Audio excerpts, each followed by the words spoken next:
Hi friends, welcome to movie ఫిస్టా. యాత్ర 2 గురించి చెప్పాలంటే 3 టైప్స్ ఆఫ్ ఆడియన్స్ గురించి చెప్పాలి. First Jaganmohan Reddy fans, second YSR CP Jaganmohan Reddy యాంటీగా ఉండేవాళ్ళు, థర్డ్ కేవలం సినిమా గురించి సినిమా ప్రేక్షకులు మాత్రమే, వాళ్ళు పాలిటిక్స్తో సంబంధం లేదు.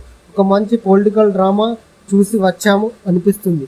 మూవీ ఒక ప్లాట్ ఏంటి అంటే, వైఎస్ఆర్ రాజశేఖర్ రెడ్డి గారు చనిపోయిన తర్వాత జగన్మోహన్ రెడ్డి గారు ఫేస్ చేసిన ప్రాబ్లమ్స్ ఏంటి, పార్టీ పెట్టిన తర్వాత ఆయన ఎదుర్కొన్న సమస్యలు ఏంటి, ఫైనల్గా ఆయన ఎలా సీఎం అయ్యాడు అనేది ఇలాగా స్టోరీ లైనప్ ఉంటుంది. కేవలం ఆయన సీఎం అయ్యేంత వరకే ఈ కథ ఉంటుంది. సీఎం అయిన తర్వాత ఏం చేశారా అనేవి ఏమీ ఉండవన్నమాట. అందరికీ సినిమాలో నచ్చిన పర్ఫార్మెన్స్ జీవా గారిని చూస్తుంటే నిజంగా జగన్మోహన్ రెడ్డి గారిని చూస్తున్నట్టే అనిపిస్తుంది.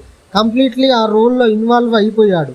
ఆయన నవ్వు నుండి బాడీ లాంగ్వేజ్ వరకు ప్రతిదీ క్లియర్గా స్క్రీన్ మీద జగన్ గారిని చూస్తున్నట్టే ఉంటుంది. అంత అద్భుతంగా నటించారు. మోస్ట్లీ మూవీ వర్కౌట్ అయ్యే పాయింట్ ఏంటి అంటే, ఆ డ్రామా కానీ ఎమోషన్ సీన్స్ కానీ మంచిగా స్క్రీన్పై ప్రజెన్స్ చేశారు. స్క్రీన్ మీద డైలాగ్స్ అయితే మంచిగా రాసుకున్నారు.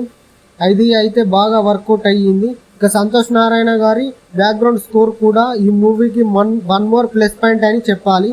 అక్కడక్కడ కొంచెం స్లోగా ఉన్నట్లు ఉంటుంది, కానీ మూవీ ఎండ్ అయ్యేసరికి ఒక మంచి పొలిటికల్ డ్రామా చూసి వచ్చాము అన్న ఫీలింగ్తోని థియేటర్ నుంచి బయటకు వస్తాం.